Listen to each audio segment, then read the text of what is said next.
हे जगत माता भुवनेश्वरी मां, कृपया हमें दर्शन दो मां, दर्शन दो।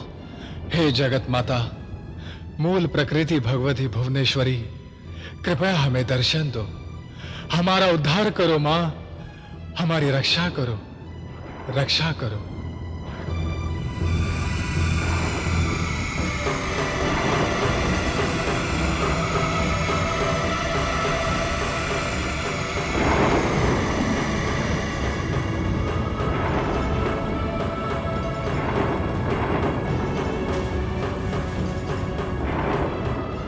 हे ब्रह्मा जी, हे विष्णु जी, हे देवों, आप पर जब भी कोई संकट आया है उसका मैंने ही निवारण किया है, और आपके इस संकट का निवारण भी मैं ही करूंगी।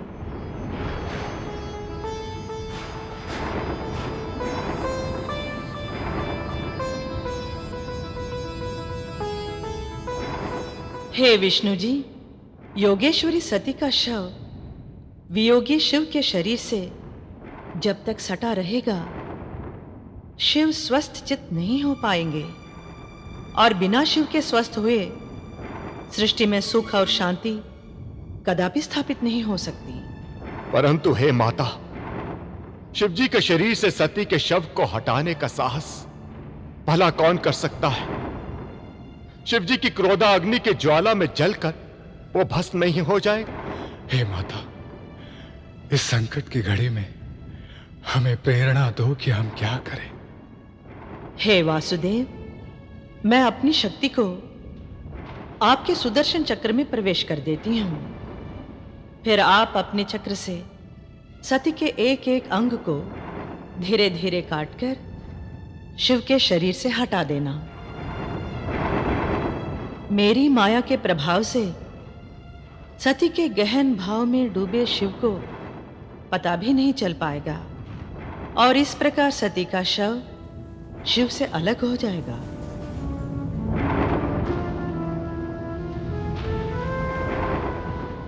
यही जग की और शिव की शांति का एकमात्र उपाय है। जो आज्ञा माते।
और इस प्रकार माता भुवनेश्वरी की प्रेरणा से भगवान विष्णु ने सुदर्शन चक्र के द्वारा सती के शव के अंग प्रत्यंग एक एक करके काट दिए।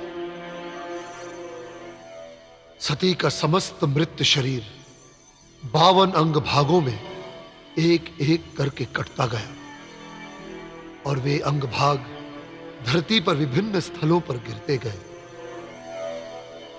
जिस जिस स्थान पर सती के कटे हुए अंग गिरे, वे स्थान शक्ति पीठ के रूप में स्थापित हो गए। इसी के साथ भक्तों, माता सती और भगवान शिव के मधुर मिलन तथा दुखद वियोग का यह कथानक सती प्रकरण समाप्त होता है। स्वामी जी, ये माता वैष्णो देवी की क्या कथा है? प्राचीन काल की बात है। नाड़ी जंग नामक एक दैत्य था। उसका पुत्र मूर दैत्य बड़ा ही पराक्रमी और महत्वाकांक्षी था।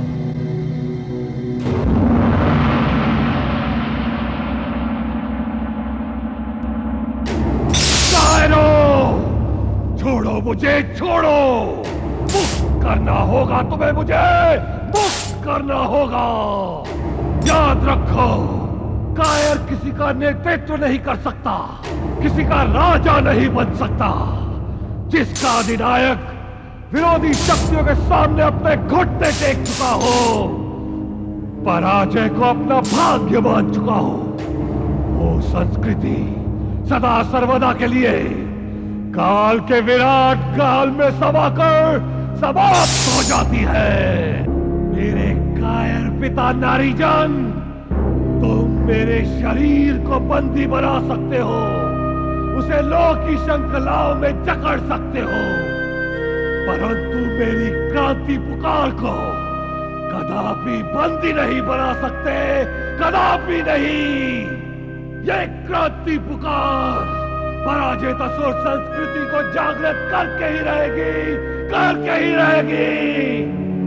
श्राप के ढेर में दबी मेरे विरोध की चिंगारी कभी नहीं बुझेगी, कभी नहीं। ये लावा उगलेगी, लावा, और समूचे ब्रह्मांड को मेरे क्रोध की अग्नि से जलाकर भस्म कर देगी। मैं सारे त्रिलोकी को छिन्न भिन्न कर दूंगा। ये मूर दैत्य का संकल्प है।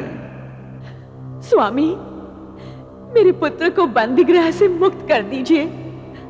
उस पर इतना अत्याचार न करें, अन्यथा असुर समुदाय आपको क्या कहेगा कि असुर पिता नारीजन ने अपने ही युवराज पुत्र को बंदी बना दिया।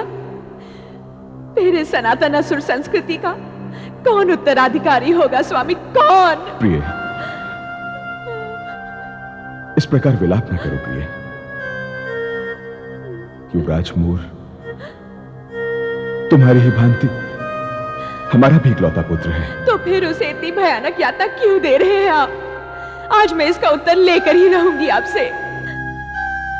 तुम नहीं जानती देवी, तुम्हारा पुत्र मूर प्रचंड दावानल से भी सहस्र गुना अधिक भीषण दावाग्नि का प्रखर पुंज है। उसे यदि कारागार से मुक्त कर दिया गया तो वह समस्त भूमंडल को छिन्न भिन्न कर देगा। उसके कोप से कोई नहीं बचेगा। देव दानव हम सब नष्ट हो जाएंगे। ऐसा ना कहो स्वामी, ऐसा ना कहो। प्रिय,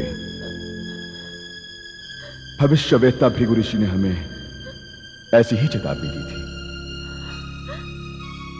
उसके जघन्य कर्मों को देखते हुए ही हमने भावी संकट से बचने के लिए उसे बंदी बनाया है। प्रिय,